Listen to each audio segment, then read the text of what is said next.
ಚೆನ್ನಾಗಿ ನಡೀತಾ ಇರತ್ತೆ.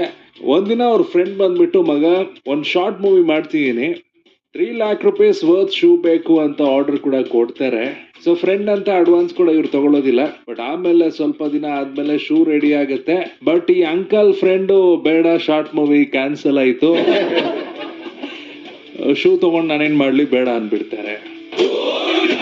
ನೆಕ್ಸ್ಟ್ ಏನಾಗುತ್ತೆ, ಈ ಸ್ಟೋರಿ ಕಂಟಿನ್ಯೂ ಮಾಡ್ಬಿಟ್ಟು ಈ ಸ್ಟೋರಿಗೆ ಚೆನ್ನಾಗಿರುವಂತ ಒಂದು ಹ್ಯಾಪಿ ಎಂಡಿಂಗ್ ನೀವು ಕೊಡ್ಬೇಕಾಗತ್ತೆ. ರೈಟ್ ನಾವು ನಮ್ ಜೊತೆ ಮಾತಾಡಕ್ಕೆ ಸುನಿಲ್ ಅವ್ರು ಇದಾರೆ. ಹಾಯ್ ಸುನಿಲ್ ಅವರೇ, ನಮಸ್ತೆ. ನಮಸ್ತೆ ವಿವೇಕ್. ಸೊ ಸುನಿಲ್ ಅವರೇ, ಈ ಸ್ಟೋರಿಗೆ ನೀವು ಯಾವ ತರ ಒಂದು ಹ್ಯಾಪಿ ಎಂಡಿಂಗ್ ಕೊಡ್ತೀರಾ? ಇವಾಗ ನಂಬ್ಕೊಂಡು ಕೈ ಬೀಳೋ ತರ ಆಗಿರುತ್ತೆ. ಹೌದು, ಖುಷಿ.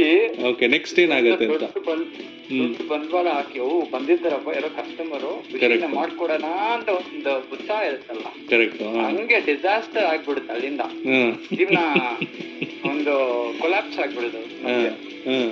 ಇದ್ರ ಮೇಲೆ ಏನಾದ್ರು ಇದೆಯಾ ಅಂತ ನಮ್ಗೆ ಏನ್ ಅದ್ರ ಬಗ್ಗೆ ಯೋಚನೆ ಇರಲ್ಲ. ಒಂದು ಕ್ವೆಶ್ಚನ್ ಮಾರ್ಕ್. ಹೌದು. ಬಟ್ ಟಾಸ್ಕ್ ಏನಂದ್ರೆ, ಈ ಸ್ಟೋರಿಗೆ ನೀವು ಒಂದು ಎಂಡಿಂಗ್ ಕೊಡ್ಬೇಕು. ಆಕ್ಚುಲಿ ಯಾವ ತರ ಒಂದು ಹ್ಯಾಪಿ ಎಂಡಿಂಗ್ ಕೊಡ್ಬೇಕು? ಜೀವನದಲ್ಲಿ ಕಷ್ಟಪಡೋದು ಏನು, ಕಷ್ಟಪಡೋದು ನಾವು ಏನೋ ಶಾರ್ಟ್ ಕಟ್ ತಗೋತೀವಿ, ಏನೋ ಒಂದ್ ಸಿಗ್ಬಿಡುತ್ತಂತ, ಅದು ನೋಡಿದ್ರೆ ಅದು ಬೇರೆ ಸ್ಟೈಲ್ ಆಗ್ಬಿಡುತ್ತೆ. ಹೌದು, ಆಕ್ಚುಲಿ ಅನ್ಕೊಂಡು ಆಗಲ್ಲ. ಹೌದೌದು, ಏನೋ ಫ್ರೆಂಡ್ ಅಂತ ಅಡ್ವಾನ್ಸ್ ತಗೊಂಡಿಲ್ಲ ಅಷ್ಟೇ.